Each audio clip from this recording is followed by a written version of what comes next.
Croissant. This is James, aka JP Harker, coming to you with another video. You'll have to bear with me, I'm using a new camera and setup and such like, so it's a little bit different. We'll see how it works and what have you. This is the first video for a while. You may or may not have noticed, because, you know, I have a small child and a full-time job, so making videos is tricky. I'm hoping with a new setup and I'll be able to get some more done at a slightly more regular basis. We shall see. But there we go, wish me luck. Blwyddyn in now with that, by the way, because it is New Year's Day as I record this. All I'm going to do on today's video is I'm going to look through some of the books that I've got for Christmas. A couple of them I've already read, most of them I haven't, so let's have a look. First of them is Dan Abnett's Horus Rising, and it's the first book of the Horus Heresy series. Now, I have read this in the audiobook form, but I did really want to get it in paperback, and I very kindly was given it for Christmas. For those of you who don't know the 40k universe, it's the distant future.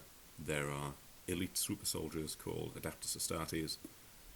They're divided into legions. Each legion is led by a Primarch, which is a super duper human, and they're all very different in their personalities, and there will be a clash between them. Unsurprisingly, Horus, of the Horus Heresy and Horus Rising, is involved in some way. Who knew? And in my opinion, this is arguably the best of the series, because you get to see where it all began. You get to see that this wasn't a case of heroes and villains.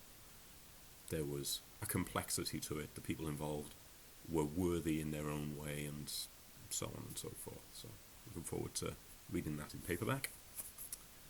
I also received highlights from Welsh History, Opening Some Windows on Our Past, by Emrys Roberts. Now, I've already read this in the gap between Christmas and now. It is, as you see, not a large book.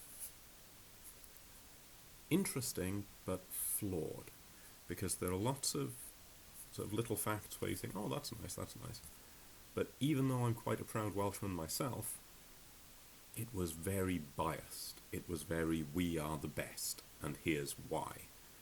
And while that sort of makes you want to wave your flag, when you're reading something that's about history, you want a little bit of objectivity, even if it's slanted, as a lot of books are.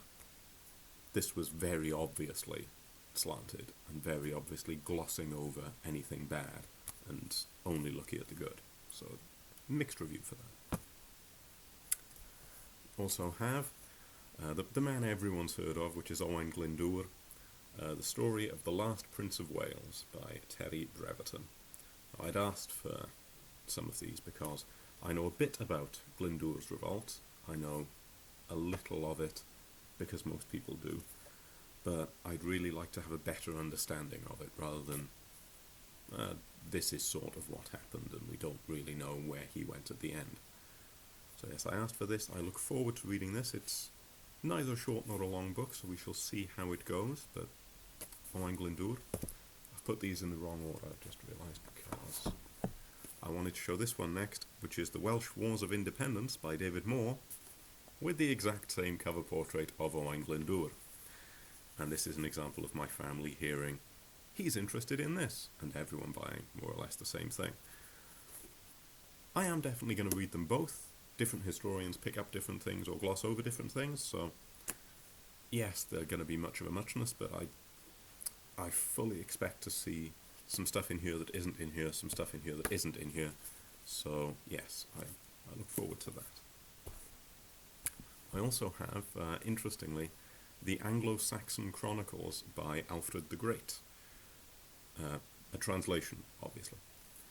And this is interesting because, much like when I read Thomas More's Richard III, I know that this is biased. I know without a shadow of doubt this is serving an agenda.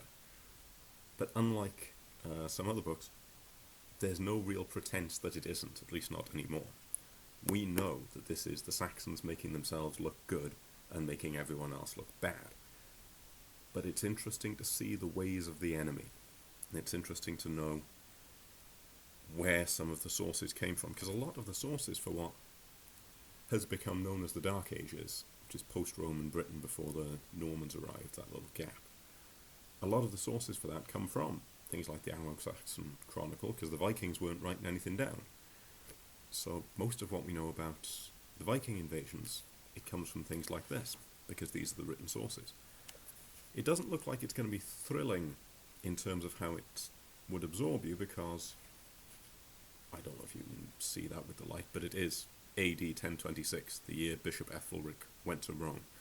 AD 1028, the year King Knut from England to Norway, with 50 ships manned with English thanes, and drove King Olav from that land, which he entirely secured to himself. Some bits that are longer, some bits that are just a line.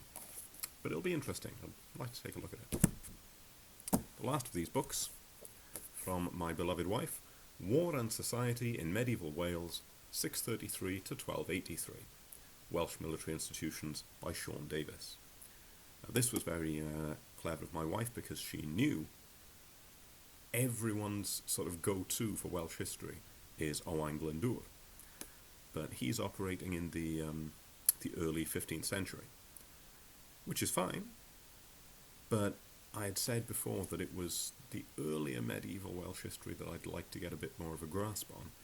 So my wife knew that other people would be buying me Glyndŵr stuff, so she bought me 633 to 1283, which is kind of the time period I wanted. It covers the end of when the Saxon kingdoms were ruling England and when the Normans came in, and that will have had an effect on Wales. So yes, I look forward to reading this. I have started it, but I'm only a very short way in, but I have already made some good notes on it. Yes, it's interesting. Some stuff I already knew, some stuff there's like, didn't know that. So, look forward to that one. That's it for the books I got for Christmas. You may have noticed I am in slightly less formal gear than I would normally be.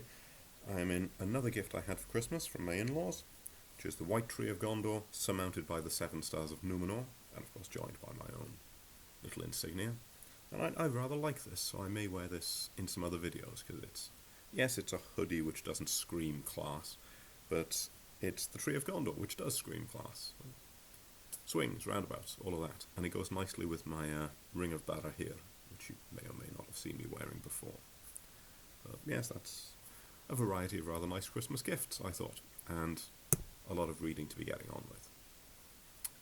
I think I shall leave it at that. Again, if this is a slightly odd-looking setup, bear with me, I'm getting used to using this camera and microphone and so on and so forth. Hopefully though, I'll be making some more videos more consistently in 2023. So, I shall say it again. Blwyddyn newydd dda. This has been James, aka JP Harker. Hwyl fawr.